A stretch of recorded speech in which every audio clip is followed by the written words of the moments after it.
Dobrodošli v Besedi v družbi, kjer prebiramo odlomke iz seznama mojih 30 dni s Svetim pismom v okviru kampanje Berem besedo. Danes beremo 19. berilo, ki je iz Evangelija po Janezu, 20. in 21. poglavje.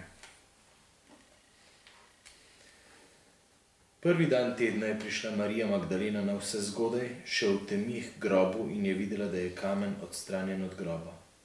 Tedaj je stekla in prišla k Simonu Petru in k drugemu učencu, ki ga je imel Jezus rad, ter jima rekla: Gospoda so vzeli iz groba in ne vemo, kam so ga položili.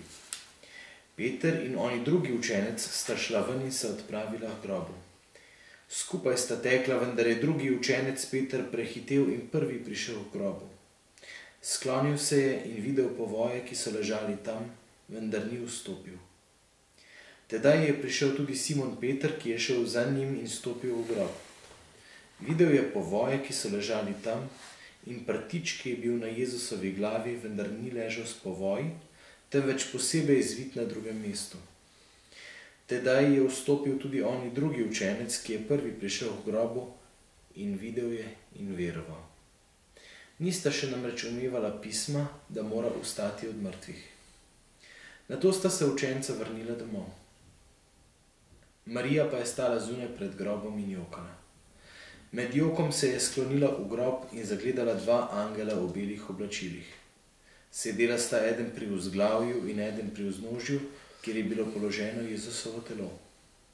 Rekla sta ji: Žena, zakaj jokaš? Dejala jima je: Mojega Gospoda so odnesli in ne vem, kam so ga položili. Ko je to rekla, se je obrnila in zagledala Jezusa. Stal je tam, pa ni vedela, da je Jezus.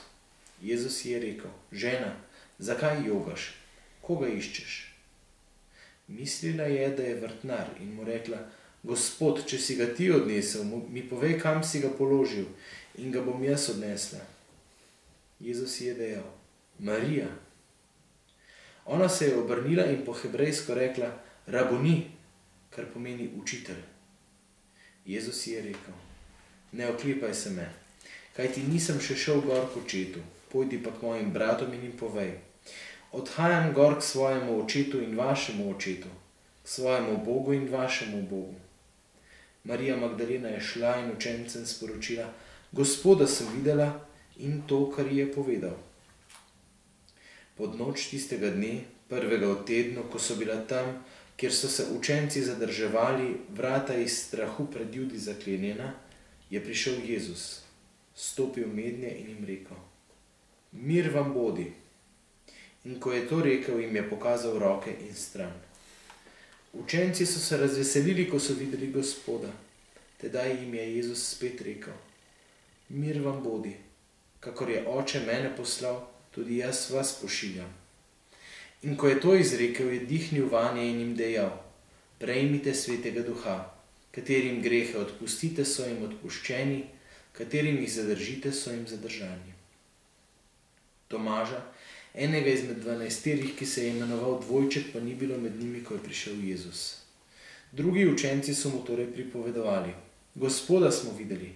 On pa jim je rekel: Če ne vidim na njegovih rokah rane od žebljev in ne vtaknem prsta v rane od žebljev in ne položim roke v njegovo stran, nikakor ne bom veroval. Čez 8 dni so bili njegovi učenci spet notri in Tomaž z njimi. Jezus je prišel pri zaprtih vratih, stopil mednje in jim rekel: Mir vam bodi. Potem je rekel Tomažu: Položi svoj prst sem in poglej moje roke. Daj svojo roko in jo položi v mojo stran in ne bodi neveren, ampak veren.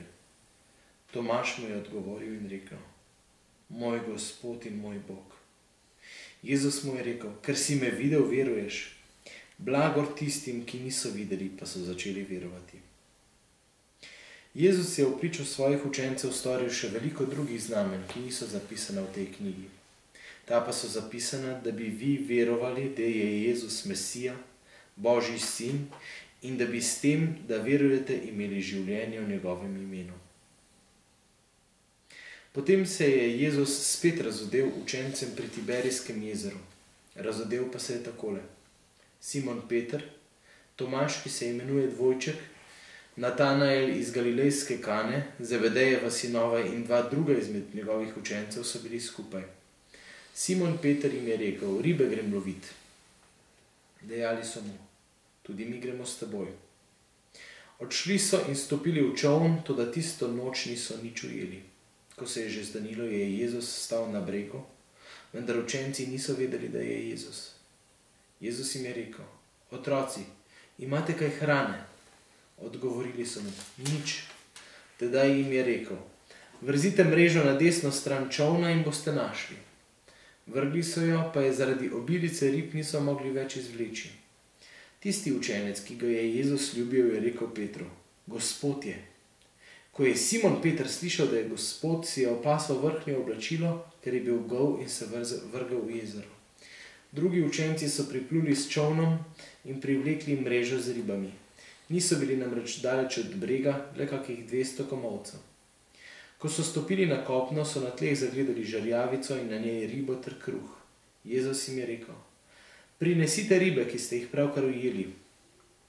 Simon Peter se je tedaj ukrcal in potegnil na kopno mrežo, polno velikih rib. Bilo jih je 153. Čeprav jih je bilo toliko, se mreža ni raztrgala. Jezus jim je rekel: pridite jest. Toda nobeden izmed učencev si ga ni drznil vprašati: kdo si ti? Vedeli so namreč, da je Gospod. Jezus je prišel, vzel kruh in jim ga ponudil in prav tako ribo. To je bilo že tretjič, da se je Jezus razodel učencem, odkar je bil obojen od mrtvih. Ko so pojedli, je Jezus rekel Simonu Petru: Simon, Janezov sin, ali me ljubiš bolj kakor tile? Rekel mu je: da, Gospod, ti veš, da te imam rad. Rekel mu je: hrani moja jagnjeta. In spet drugič mu je rekel: Simon, Janezov sin, ali me ljubiš? Rekel mu je: da, Gospod, ti veš, da te imam rad. Rekel mu je: pasi moje ovce. Tretjič mu je rekel: Simon, Janezov sin, ali me imaš rad? Peter se je užalostil, ker mu je tretjič rekel: ali me imaš rad? In mu je rekel: Gospod, ti vse veš, ti veš, da te imam rad. Jezus mu je rekel: hrani moje ovce. Resnično, resnično povem ti, ko si bil mlad, si se opasoval sam in si hodil, kamor si hotel. Ko pa se postaraš, boš raztegnil roke in drug te bo opasal in odvedel, kamor nočeš. To pa je rekel, da je označil, s kakšno smrtjo bo veličal Boga. In ko je to rekel, mu je dejal: hodi za menoj. Peter se je obrnil in videl, da gre za njima učenec, ki ga je Jezus ljubil, in se je pri večeri naslonil na njegove prsti in mu rekel: Gospod, kdo je tisti, ki te bo izdal? Ko ga je Peter zagledal, je rekel Jezusu: Gospod, kaj pa ta? Jezus mu je dejal: če hočem, da ostane, dokler ne pridem, kaj ti to mar? Ti hodi za menoj. Zavoljo tega se je med brati razširila ta govorica, da tisti učenec ne bo umrl. Toda Jezus mu ni rekel, da ne bo umrl, ampak če hočem, da ostane, dokler ne pridem, kaj ti to mar? To je učenec, ki o tem pričuje in je to napisal. In vemo, da je njegovo pričevanje resnično. Jezus pa je storil še veliko drugega.